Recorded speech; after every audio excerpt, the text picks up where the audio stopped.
বিসমিল্লাহির রহমানির রহিম। আসসালামু আলাইকুম, welcome back to my channel মোহনাস ওয়াজ। আশা করছি বন্ধুগণ তোমরা সকলেই ভালো আছো।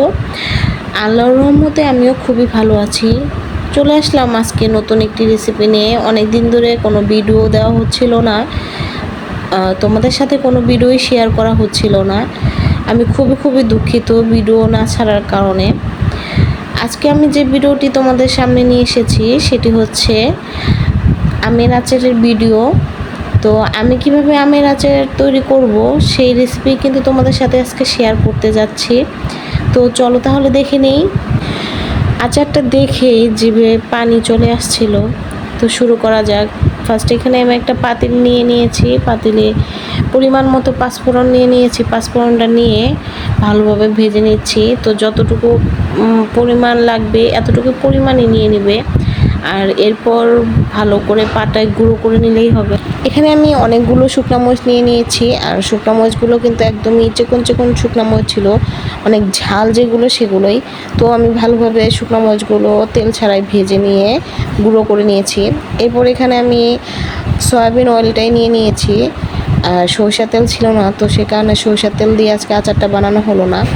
এরপর এখানে আমগুলো ভালোভাবে পরিষ্কার করে ধুয়ে হালকা হলুদ দিয়ে সিদ্ধ করে নেওয়া হয়েছে। তো হলুদের কালারটা কম লাগতেছিল, এই কারণে আবারও একটু দিয়ে দেওয়া হয়েছে।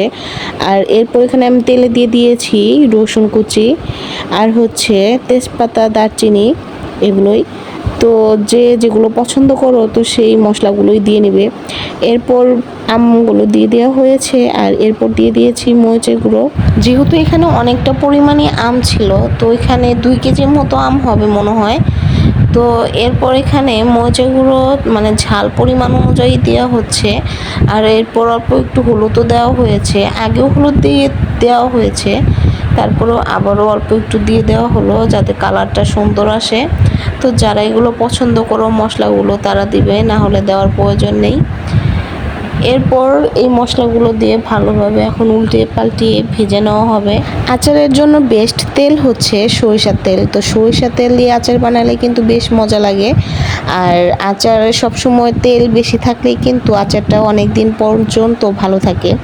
আচার ভালো রাখার জন্য কিন্তু কেউ আচারের ভিতরে হাত দিয়ে কেউ আচারটা নেবে না, সবসময় চামিচটা ব্যবহার করবে। আর মাঝে মধ্যে আচারটা একটু রোদে শুকিয়ে দিলেই বেশি ভালো হয়। তো এইভাবে কিন্তু অনেক দিন পর্যন্ত আচার সংরক্ষণ করা যায়। আর এরপর এখানে পরিমাণ মতো আমি যে শুকনো মরিচটা গুঁড়ো করে রেখেছিলাম সেটাই এরপর দিয়ে দিয়েছি। আর এরপর এখানে পরিমাণ মতো চিনি দিয়ে দেওয়া হয়েছে। তো চিনিটা কিন্তু তোমাদের স্বাদ মতো অনুযায়ী কিন্তু দিয়ে দিবে। তো এখানে কতটুকু চিনি ছিল আমার কিন্তু আসলে মনে নেই, তো সে কারণে আমি বলতেও পারতেছি না। আর এরপর এগুলো দিয়েও কিন্তু আমি নাড়াচাড়া করে নিচ্ছিলাম। আচারে মাস্ট কিন্তু একটু পরপর নাড়াচাড়া করতে হবে, না হলে কিন্তু নিচে লেগে যাবে। লেগে গেলে কিন্তু আচারটা পুরো গন্ধ হবে, তখন কিন্তু খেতে মজা লাগবে না। তো এখানে হালকা স্বাদটা দ্বিগুণ করার জন্য অল্প একটু পরিমাণ লবণ দিয়ে দেওয়া হয়েছে। আর এরপর নাড়তে কিন্তু এই অবস্থা। আর আচার যে কালারটা যে দেখা যাচ্ছে এটাই কিন্তু আসলে আসল কালার। তো ক্যামেরার কারণে হয়তো বা এমন লাগতেছিল। আমার এই ভিডিওটি যদি তোমাদের কাছে ভালো লেগে থাকে অবশ্যই কিন্তু একটু লাইক, সাবস্ক্রাইব, কমেন্ট করে পাশে থাকবে। আর সবার আগে আমার ভিডিও তোমাদের সামনে যাওয়ার জন্য নোটিফিকেশন অন করে দিবে, নিচে থাকা অল বাটনটি প্রেস করে দিবে, না হলে কিন্তু আমার ভিডিওটা তোমাদের সামনে সবার আগে পৌঁছাবে না। আর এরই মাঝে কিন্তু আমার আচার বানানো প্রায় শেষের দিক। আমি হালকা করে নাড়তেছিলাম। আর চুলার আঁচটা কিন্তু সবসময় লো হিটেই রাখতে হবে, না হলে কিন্তু আচারটা নিচে পুড়ে যাওয়ার সম্ভাবনা থাকে। একটু পর নেড়ে দিতে হবে। আচারটা যদি কেউর কাছে ভালো লেগে থাকে রেসিপিটা, তাহলে কিন্তু অবশ্যই তোমরা ট্রাই করে দেখবে। এই আচারগুলো কিন্তু বাহিরের আচারের মতোই একদমই খেতে মজা হয়। তো বাহিরের আচারের টেস্ট আনতে গেলে কিন্তু আমি যা দিয়েছি সব কিছু পরিমাণ মতো দিয়ে দিবে। আর সরিষার তেলটা দেওয়ার চেষ্টা করবে, তাহলে কিন্তু আচার খেতে বেশ ভালো লাগে। আর আচারে তেল বেশি থাকলে কিন্তু অনেক দিন পর্যন্ত সংরক্ষণ করা যাবে, আর আচারও বেশ ভালো থাকবে। তো আমার কিন্তু প্রায় আচারটা হয়ে এসেছে। আর আচার হয়ে আসলেই কিন্তু এখানে পাঁচফোড়নের গুঁড়োটা দিয়ে দিবে সবাই, লাস্টে দিয়ে দিলেই ভালো হয়, কারণ ঘ্রাণটা ভালো আসে। যারা এটার পাঁচফোড়নের স্মেলটা পছন্দ করো তারা সবার লাস্টে দিয়ে নিবে।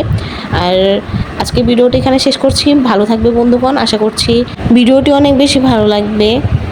সবাই সুস্থ থাকবে, ভালো থাকবে। আল্লাহ হাফেজ।